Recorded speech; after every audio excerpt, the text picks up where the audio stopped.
So good morning to our beloved lecturers. My name is Ikai. My name is Hong Chen.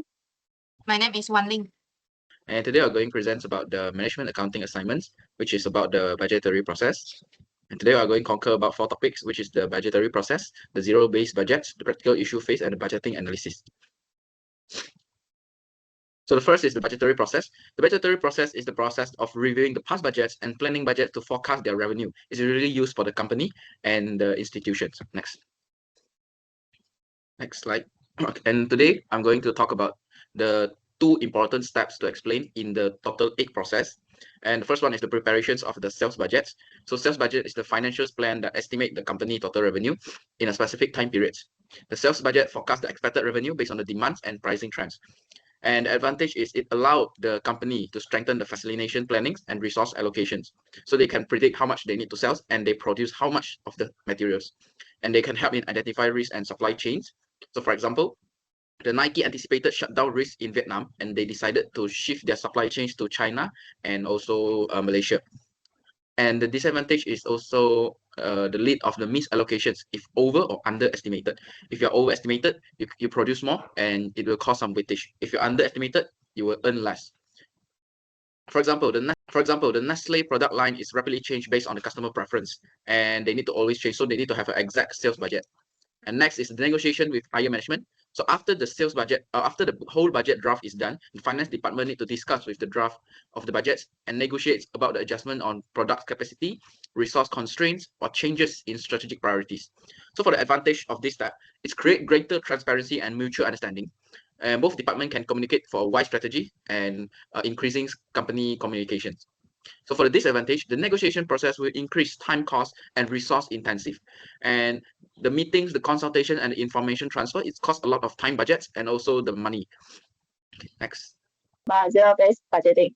Zero-based budgeting is a budget planning approach which requires one to start the budgeting process from a zero-based everything. Unlike an incremental budget method, where last year budget is taken and a little is added or subtracted.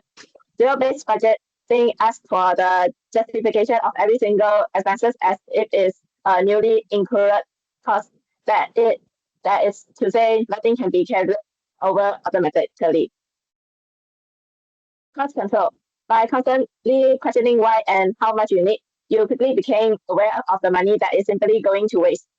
Example, in unnecessary subscriptions, services, or activities that do not bring value to the business, and just remove it.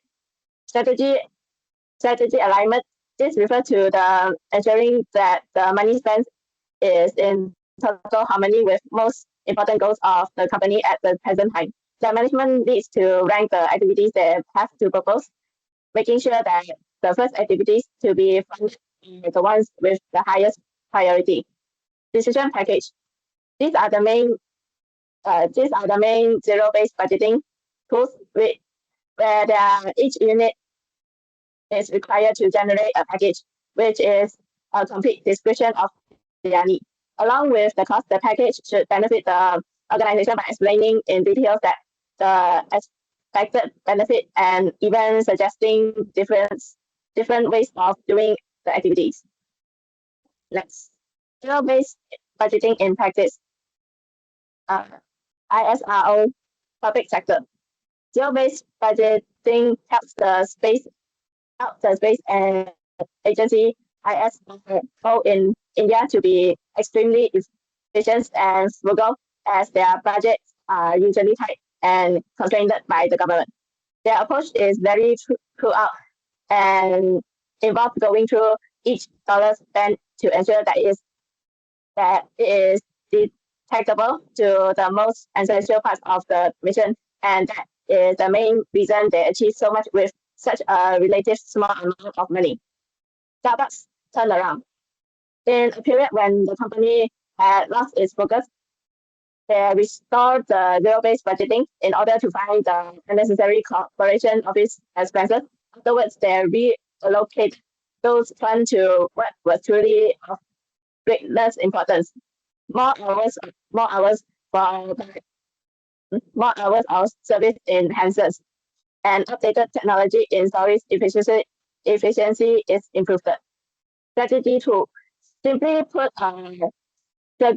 surgical instrument, the time when you use it is the only time when you make deep and precise changes to your budget, rather than just using it for an annual checkup. The advantages: strict accountability. Management are not allowed to spend the money merely because it was in the budget for previous years. They are responsibility for every penny they ask for, and they have to provide the evidence of its usefulness to organizations' goals. Strategy focus. One of the zero-based budgeting strength is that it interrupts the boring routine practice of financial already existing and sometimes even outdated project. It complies company executive to withdraw the money from low value areas and allocate it to high growth ones, such as the launch of new product line or research and development projects of great importance. Cultural shift. This method operates managers' mindset apart from the limitation of focus on trying to spend their budget. In order to not lose it in the following years, managers are now pushed to act like business owners who evaluate the cost and benefit of each single asset carefully. The challenges: resource intensive, creating all those decision package and justifying every line item require lots of time and effort. At the same time, from managers' day-to-day work, they take away. Short-termist, zero-based budgeting might adversely influence long-term investment because management are expected to give cost justification for a project immediately. It becomes quite difficult to get funding for projects like research and development, where benefits are likely to be visible years down to the line. Budget gaming. As a result of the awareness that a zero budget review is being done, managers might inflate or exaggerate their needs so as to be able to secure enough money, making the process line less honest. So I will talk about the issue facing the commercial organization in developing the effective planning, control, and decision-making system. So the organizational success relies on 3 key management tests, which is the planning, control, and decision-making. So the effectiveness is challenged by the environmental volatility, resource constraint, silence, and behavioral resistance. So the industry leader managed to overcome this obstacle and distinguishing themselves in dynamic and competitive marketplace. Malaysia Banking Berhad, which is Maybank Financial Service.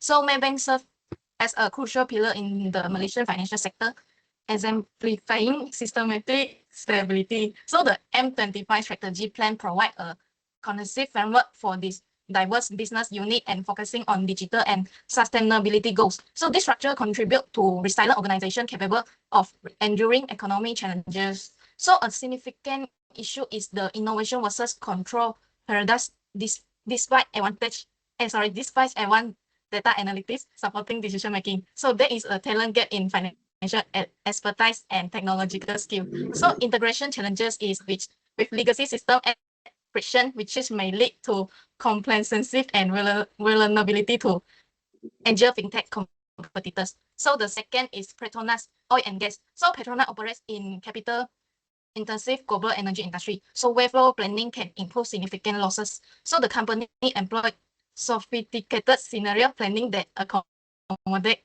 multiple outcomes in oil market and energy transition. So the project management office, which is PMOS, and a step-gate decision-making process to ensure effective capital allocation, safety, and quality in mega project. So the framework used lead to global project execution consistency, but quick inflexibility.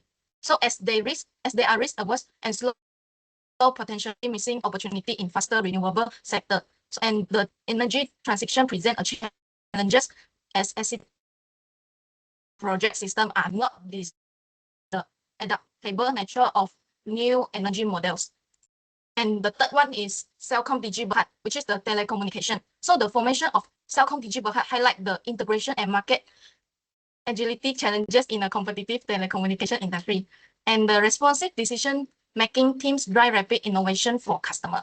So the key advantages include the consolidation, personalized offering, and the transformational agility to out-maneuver competitors. So the disadvantage involve the complexity in integration, which is focused on short-term financial synergies, potentially undermining long-term brand and technology investment. So the cultural integration process significant challenges as differing business tradition can disrupt teamwork.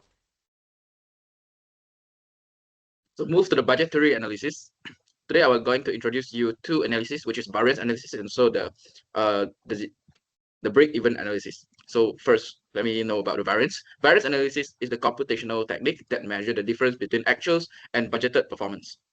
So you're using your actual outputs or inputs or the sales, and you minus the budgeted one, and you can get, are you in favorable or are you in adverse?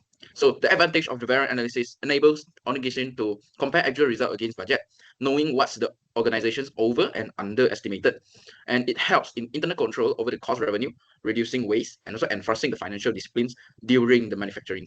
For this advantage, it is too reliable on accurate and realistic budget.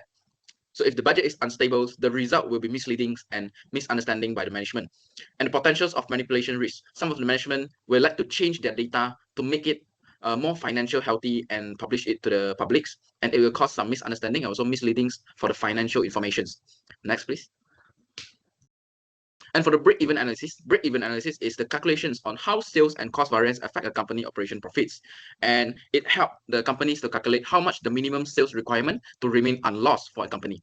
So the break-even analysis, the formula is as below: the fixed cost divided by the contribution margin ratio, which is the variable cost, the minus the sales.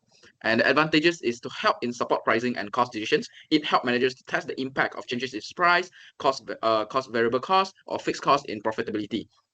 And it is very useful for short-term plannings and budgetings. It can help company determines how much their targets and how much they need to produce to get the profits. And for these advantages, it oversimplifies the situation. Some of the costs, like fixed costs, they may be affected by the macroeconomy, the government's policy, and the customer may bargain for the price. So the price is always changes. So for example, the government increase the tax on specific materials, leads to increase of the variable cost, and increase in land tax, they cost to the increase of the rental and increase of the fixed cost. So next. And that's all from us. Thank you.